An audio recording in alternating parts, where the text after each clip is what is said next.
50 feet tall. And like all buildings here at Daytona International Speedway, they are FAA regulated due to having the airport right behind our backstretch.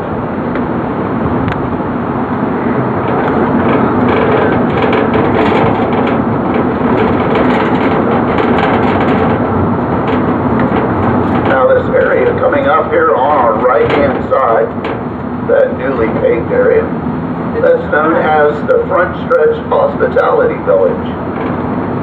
And during the 500 and the 400, this area is filled with tents. Well, companies and corporations put in these tents to feed and entertain clients and potential clients. Feet long and 35 feet below the racing surface. Oh my God. There are 90 individual concrete sections to the Turn 1 tunnel.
They try 4.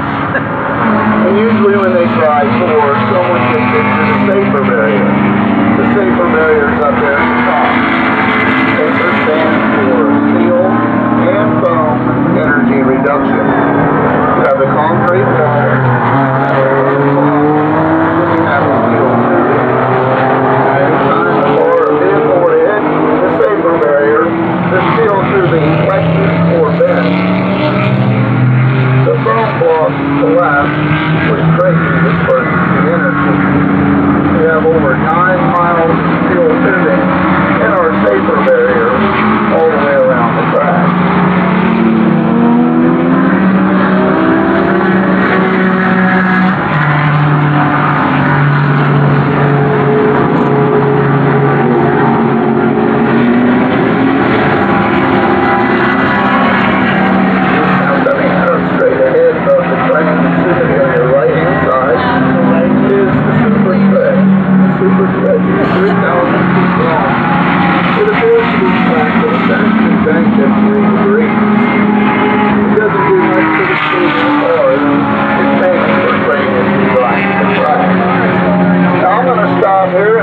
Get off, get the photos back here. When the tram comes to a complete stop, please exit your right side.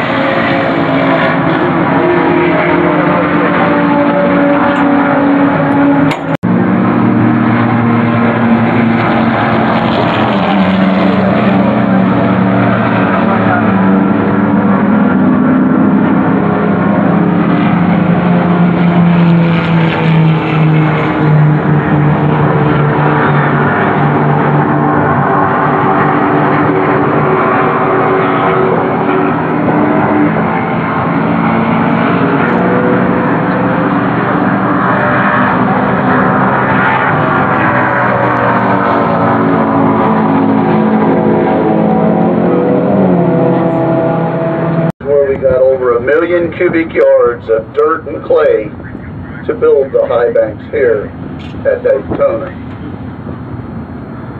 We also use Lake Lloyd for charity bass fishing tournaments, speedboat races, irrigation, and a backup fire safety control.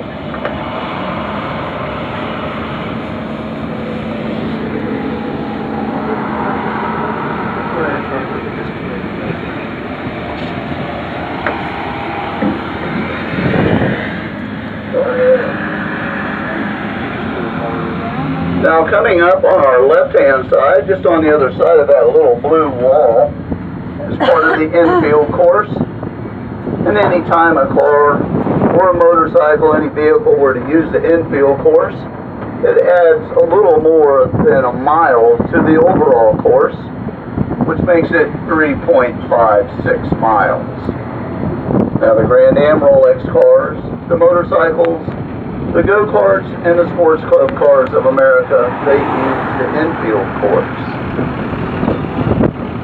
Now, coming up on our right-hand side, you'll notice that large black scoring trylon. Now, that's one of 3 that we have around the Speedway.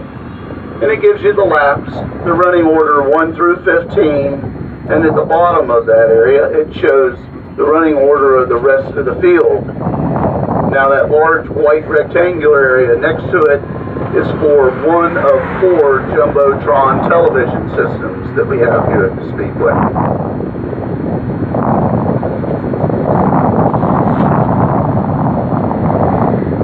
Now the grandstands on our right hand side, just on the other side of the super stretch, those are known as the Turn 2 Tiny Lung Bobby Allison grandstands.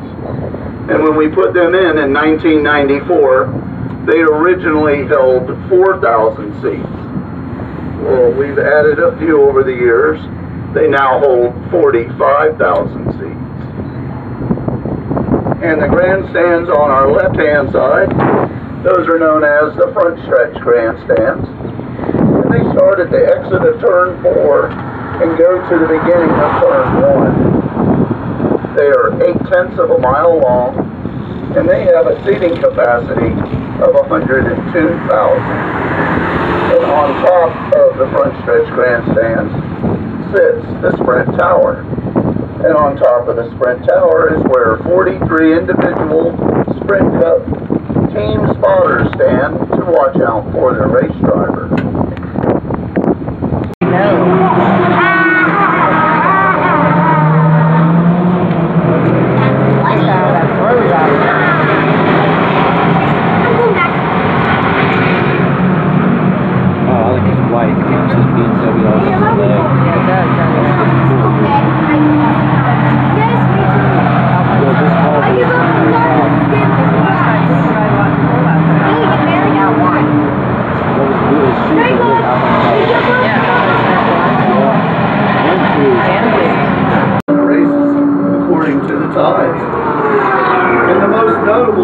That was run down there was Sir Malcolm Campbell ran his Bluebird in 1935 to a tune of 276 miles an hour. Now they ran a few more races a few years later, and then they eventually moved them to the Bonneville Salt Flats in Utah because they didn't have to deal with tides. Well, in 1936 they ran their first stock car race down at the beach.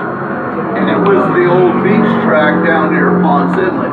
And it was a 4.1 mile track. You do 2 miles south on A1A to the south turn, make the left-hand turn, and 2 more miles up the beach to the north turn. Well, in 1948, they ran their first NASCAR race down there. And from 48 until 1958, they ran NASCAR. Well, from 48 to 1958, Bill Frizz was the promoter of those races. He noticed there was a lot of people showing up, but he wasn't bringing in a whole lot of revenue. He noticed that the people were sneaking in. They were climbing over the dunes to watch the race. So he got smart, put a series of signs down A1A that read, "Beware of the rattlesnakes." Now, I was born and raised here. Along the beach side, there's a lot of scrub palmetto and scrub oak. There's a lot of rattlesnakes still on the beach side. So back then, those people obviously heeded his warning and started paying for their seats. in 1956 he came out here and he found this nice big chunk of rock. So he leased it from the city of Daytona Beach in 57 and built Daytona International Speedway. Now he knew he had a good thing going at his first Daytona 500 in 1959. On the last lap, there was 3 cars coming out of turn 4 side by side. By the time they got down here in the trioval, they were still side by side. The car closest to the wall was Joe Weatherly. The car on the inside was Lee Petty. The car on the outside was Johnny Beauchamp. Now back in 59, they didn't have these large grandstands. NASCAR officials had to stand right there at the flagger stand, right at the fence, to see who could win the race. Well, Joe Weatherly's car was a lap down, but when they crossed the start-finish line, his car blocked their view, and they declared Johnny Beauchamp the winner. So Johnny goes down into victory lane and starts celebrating. Everybody comes in here and says, "Hey, wait a minute, I think I won that race."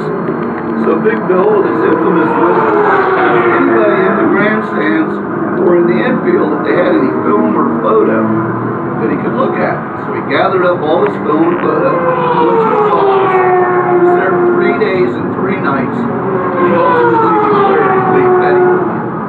But Johnny Beauchamp got to kiss the girls in Victory Lane. Lee Petty got the check and the trophy.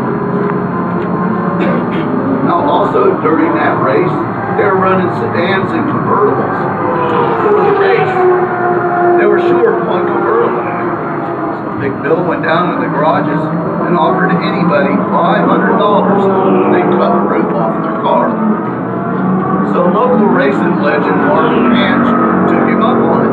Got the torches out, cut the roof off, took the other thing and fastened it inside his car, thinking it'd make him more aerodynamic.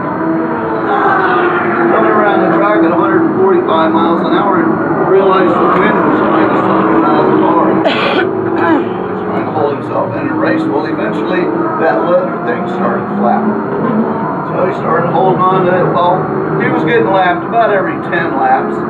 He ultimately finished the race in 17th place.